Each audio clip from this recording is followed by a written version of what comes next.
Je crois que le jour où j'aurai plus la niaque, j'arrêterai quoi. خوي قلبي وحدي وانا لمن نشكي وهاليام هاليام الدنيا صعيبة خوتي مرة تدي مرة تجيب هاليام خوي قلبي وحدي وانا لمن نشكي.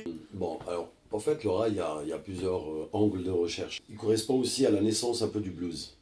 C'est né à peu près à la même période et à peu près dans les mêmes contextes. Du coup, c'est aussi né dans des champs, dans des villages et tout, où les gens ils avaient cette pression du colonialisme.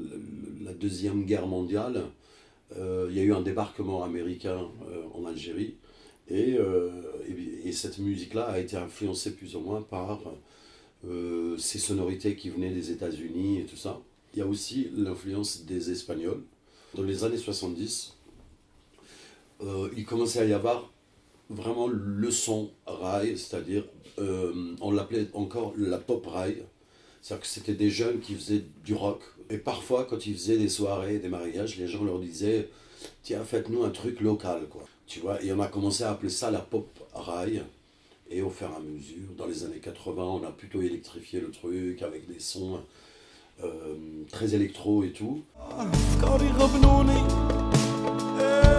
والروح للبار وسكر. Le rail, lui, en fait, c'était une musique qui a parlé à la jeunesse parce que tout simplement, quand ça parlait d'alcool, ça parlait alcool, quand ça parlait sexe, ça parlait sexe. Donc en fait, c'était cash comme musique. Et la jeunesse avait besoin d'un son comme ça à cette époque-là. Mais après, il a toujours continué à évoluer en Algérie avec des nouveaux styles, par exemple, comme il y avait ce qu'on appelait le rail, il n'a pas vraiment de nom, mais le rail un peu de gay, qui abordait des problèmes d'amour, mais qui pouvaient toucher tout le monde. Je sais pas, par exemple en France, on ne peut pas imaginer qu'un son qui aborde des problématiques d'homo puisse rentrer dans les familles, puisse être un son qui est écouté par les familles et tout. Ben là, il y avait ce truc-là, par exemple.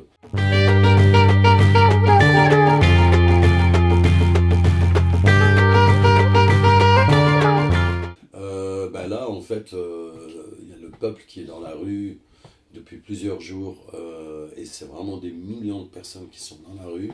Parce on a désespéré ces dernières années, il n'y avait plus de civisme, il n'y avait plus rien, il n'y avait plus de politique, il n'y avait plus de gouvernement réellement, il y a juste un pouvoir.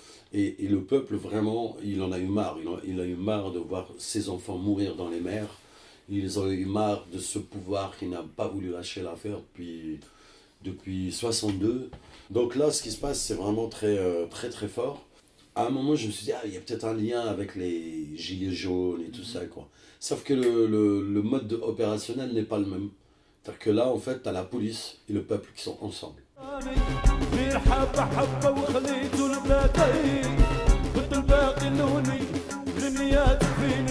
Imagine, tu vois, les Algériens qui donnent l'exemple aux Français. Genre, regardez les Algériens, ce qu'ils sont en train de faire. Ils sont en train de gentiment de virer ce régime et ce pouvoir qui depuis des années est là, ils ne veulent pas lâcher l'affaire. Ils n'ont pas envie, Macron ça l'arrange absolument pas du tout. Tous ces politiciens, ça les arrange pas ce qui se passe en Algérie.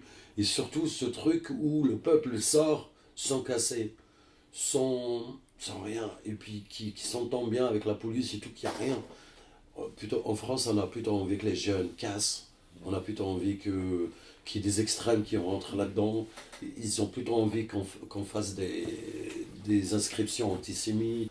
Ils ont plutôt envie qu'il y ait ça comme image plutôt que des gens juste qui ont envie de changer leur quotidien. C'est-à-dire que quand on sort dans la rue et on se bat aujourd'hui, il faut arrêter de se battre juste pour soi ou pour la maison ou pour sa ville ou son pays. Non, maintenant le combat est plutôt international. Quand on se bat pour la maison, il faut se battre pour la maison mère.